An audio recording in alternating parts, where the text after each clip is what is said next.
నోటుదల వల్ల అనవసరంగా బాయ్కట్ చేస్తున్నారు కదండి ఆ సినిమాని. పవన్ కళ్యాణ్ గారి సినిమా అదే ఉస్తాద్ భగత్ సింగ్. ఇప్పుడు దాన్ని వైఎస్ఆర్సీపీ వాళ్ళందరూ బాయ్కట్ అంటున్నారు. ఎందుకంటే వీళ్ళ నోటుదల.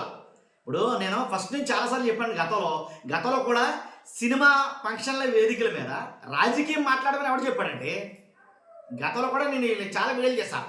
సినిమా వేదికల మీద దయచేసి రాజకీయాలు మాట్లాడొద్దు, ఇది ఆ ఒక మాట్లాడిన వాళ్ళ వల్ల ఒకళ్ళ వల్ల ఆ ప్రభావం ఎంటైర్ సినిమా మీద ప్రభావం చూపుతుంది. ఒక సినిమా నిర్మించాలంటే దాని వెనకాల చాలామంది పనిచేస్తారు, అంతమంది కొట్టొద్దు. కాబట్టి దయచేసి మీరు సినిమా వేదికల మీద రాజకీయాలు మాట్లాడొద్దు అని నెత్తి నోరు కొట్టుకుని చాలా వీడియో చేశానా. మరి ఇప్పుడు ఉస్తాద్ భగత్ సింగ్కి మరి రాజకీయంగా ఏం మాట్లాడలేదు కదా వేదిక మీద అని అంటే కనుక ఏం జరిగిందో చెప్తాను నేను ఖచ్చితంగా. ఎందుకని వైఎస్ఆర్సీపీ శ్రేణులు అంత బలంగా దీన్ని బాయ్కట్ చేయాలని అన్నారో చెప్తాను. చెప్పే ముందు నా రిక్వెస్ట్ ఉందంటే, వాస్తవాలంటో ప్రజలకు తెలియాలి, నిజాలంటో ప్రజల దాకా చేరాలంటే మీ బాధ్యతగా లైక్ చేయండి. ఫస్ట్ లైక్ చేస్తే ఇన్ఫర్మేషన్ ఎక్కువ మంది షేర్ అవుతుంది. కొత్తగా మన ఛానల్ చూస్తే పక్కాగా సబ్స్క్రైబ్ చేయండి. మీ అమూల్యమైన అభిప్రాయాన్ని కామెంట్ రూపంలో తెలియజేయండి. చాలా వీడియోలకి గతంలో చెప్పాం మనం, రాజకీయాలుగా ఎవరైతే ఇంతకుముందు ఇది అమ్మ బత్తాయిలు అంటాడు ఆయన పృథ్వీ, ఇలాంటి వాళ్ళు మాట్లాడటం వల్ల చాలా సినిమాలు బాయ్కట్ చేయడం వల్ల అట్టర్ ఫ్లాప్ అయిపోయి డిజాస్టర్ అయినాయి. అందులో వైఎస్ఆర్సీపీ సోషల్ మీడియా మామూలుగా ఉంటుందా, తేడా వస్తే కనుక మన వాళ్ళు వివచ్చంగా చెలరైపోతుంది. కాబట్టి అలాంటప్పుడు మరింత జాగ్రత్తగా ఉండాలి.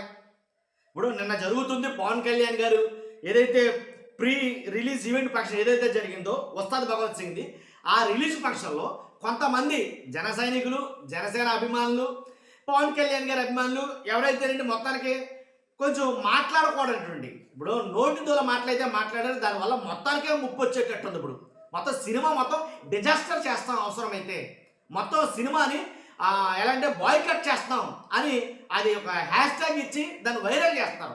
ఇంత దాకా తెచ్చుకోవడం ఎందుకు, అడుసు తొక్కనేలా కాలు కడగనేలా అని ఒక మాట ఉంది. ఇప్పుడు ఎందుకయ్యా మీ నోటి దూల వల్ల ఇప్పుడు అనవసరంగా నిర్మాత నాశనం అయిపోతాడు కదా. మీరు మాట్లాడిన మాటల వల్ల నిర్మాత నాశనం అయిపోతాడు. ఏం మాట్లాడారు వీళ్ళు ఒకసారి విందాం, అది కూడా పెడతాను నేను ఫస్ట్.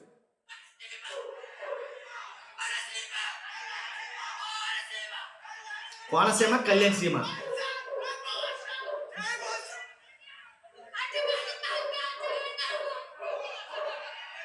విన్నారుగా. అతను అన్న మాట ఏంటి, అరటి పండు తొక్క జగన్ గాడి బొక్క అంట. అవసరమండి ఇలాంటి మాటలు? ఆడవడో ఇప్పుడు నోటి చెప్తాను కదండి. ఇప్పుడు ఒక్కడ వల్ల తాను చెడ్డ కోతి వనమంతా చేసిందంట. వీళ్ళ వల్ల మొత్తం ఎంటైర్ ఇండస్ట్రీకే దెబ్బ. ఇప్పుడు ఆ సినిమా నిర్మాణానికి అయ్యే ఖర్చు, ఆ సినిమా పెట్టుబడి అదంతా కూడా నాశనమే కదా. ఇప్పుడు వీళ్ళు బాయ్కట్ అంటున్నారు, బాయ్కట్ అంటే వల్ల సినిమా ఆడదు. సినిమా ఆడకపోతే అల్టిమేట్గా నష్టపోయింది నిర్మాత కదా. ఒక నిర్మాత నష్టపోతే కొన్ని వేల మంది కార్మికులు నష్టపోయినట్టు లెక్క. ఇక్కడ ఏదో ఒకళ్ళ మీద కాదు, అది ఒకటి మొత్తం ఎంటర్ ఇండస్ట్రీ మీద ప్రభావం చూపుతుంది. ఏంటో మాట్లాడి మాజీ ముఖ్యమంత్రి గారు జగన్ గారు వాళ్ళు అనలేకరా. ఇప్పుడు ఏంటది అరటిపండు తొక్క జగన్ గారి బొక్క, అసలు మాట్లాడే విధానం ఏంటంటే అది నాకు అర్థం కాదు. అంటే ఇలా చెలరైపోతారు. ఆల్రెడీ గతంలో చెప్పా, ఒకవేళ పవన్ కళ్యాణ్ గారికి ఎఫెక్ట్ అంటూ వస్తే కనుక, పవన్ కళ్యాణ్ గారు ఫెయిల్ అయ్యారా ఆయన రాజకీయ జీవితంలో అని అంటే కనుక, అలా జరిగింది అని అంటే కనుక ఖచ్చితంగా ఏదైతే జన సైనికులు ఉన్నారో, చాలామంది ఏమంటారంటే పిల్ల సైనికులు అంటారు వీళ్ళని. చాలామంది జన సైనికుల్ని ఏంటి రకరకాలుగా పేరు పెట్టి పిలుస్తారు. నేను అలా పిలవట్లేదు కానీ, కాబట్టి వాళ్ళు నిజంగా అలాగే బిహేవ్ చేస్తారేమో అనిపించింది. కొంచెం హుందాగా వ్యవహరించాలి, అలా వ్యవహరించట్లా. కొంచెం హుందాగా ప్రవర్తించాలి, అలా ప్రవర్తించట్లా. ఏంటి నోటికి ఎదుస్తూ అది మాట్లాడటం ఎంతవరకు కరెక్టు అర్థమైందా మీకు? కాబట్టి ఇలా మాట్లాడటం వల్ల ఇప్పుడు ఎవరు లాస్ అవుతున్నారు? బాయ్కట్ చేస్తే సినిమాని ఎవరు లాస్ అవుతున్నారు? కాబట్టి ఇది జరుగుతుందైతే ఇది గతంలో కూడా నేను చెప్పాను. నేను ఖచ్చితంగా ప్రీ రిలీజ్ ఈవెంట్ ఫంక్షన్ అంటే ఏదో జరుగుతుంది ఖచ్చితంగా. వీళ్ళ నోరు అదుపులో ఉంచుకోరు, వీళ్ళ చర్యలు ఏంటి తీవ్రతరం అవుతాయి, దాటిపోతాయి అని చెప్పాను. జనసేన పవన్ కళ్యాణ్ గారికి, జనసేన అధినేత పవన్ కళ్యాణ్ గారికి ఏదైనా చెడ్డ పేరు వస్తుందంటే కనుక వాళ్ళే, దాంట్లో ఎలాంటి ఉంటుంది, వాళ్ళే చెడ్డ పేరు వస్తుంది. నేనైతే కనుక అది ఖచ్చితంగా చెప్తాను మొహమాట లేకుండా. కాబట్టి కొన్ని చోట్ల శృతి మించి మాట్లాడడం, కొన్ని సార్లు పవన్ కళ్యాణ్ గారికి ఆయనకే ఇరిటేషన్ వచ్చింది. పవన్ కళ్యాణ్ గారికి కొన్ని సార్లు ఇరిటేషన్ తెప్పిస్తారు వీళ్ళు. కాబట్టి ఎందుకనో తెలియదు, మరి ఆకతాయి తనం అనుకోవాలా ఏమనుకోవాలో అర్థం కాదు, కానీ మెచ్యూరిటీగా అయితే బిహేవ్ చేయట్లేదు వీళ్ళు. చాలా సందర్భాల్లో ఇదే రకంగా బిహేవ్ చేస్తారు. ఇప్పుడు నిన్ను ఖచ్చితంగా నువ్వు అక్కడ అంటున్నారంటే నిన్ను రివర్స్ అంటారు కదా, చర్యగా ప్రతిచర్య ఉంటుంది.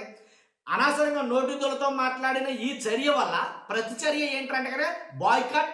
ఏదైతే ఉస్తాద్ భగత్ సింగ్ సినిమా ఉందో దాన్ని బాయ్కట్ చేస్తామని హ్యాష్ ట్యాగ్లతోటి ట్విట్టర్లో ఇట్లు వైరల్ అవుతాయి. అవసరమా?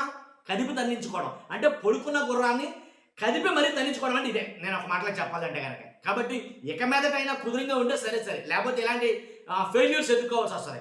మామూలు విషయం కాదు కదండి. వైఎస్ఆర్సీపీ మీడియా గురించి నేను ఒకటి బాగా అబ్జర్వ్ చేశాను. వాళ్ళ బాయ్కట్ అన్నారా అంటే కనుక అది ఖచ్చితంగా ఫెయిల్ అవుతుంది ఆ సినిమా. గతంలో కూడా చాలా ఉదాహరణలు చూపించాను మీకు, చాలా ఉదాహరణలు ఉన్నాయి. నేను వీడియో చేసి కాల్ చెక్ చేసుకోండి. మీ అభిప్రాయం ఖచ్చితంగా కామెంట్ రూపంలో తెలియండి. ఆ వీడియో పెడతాను మళ్ళీ నేను, వాళ్ళు ఏమన్నారో ఆ వీడియో కూడా పెడతాను, చూస్తున్నారో మీ అభిప్రాయం తెలియండి. Thank you very much.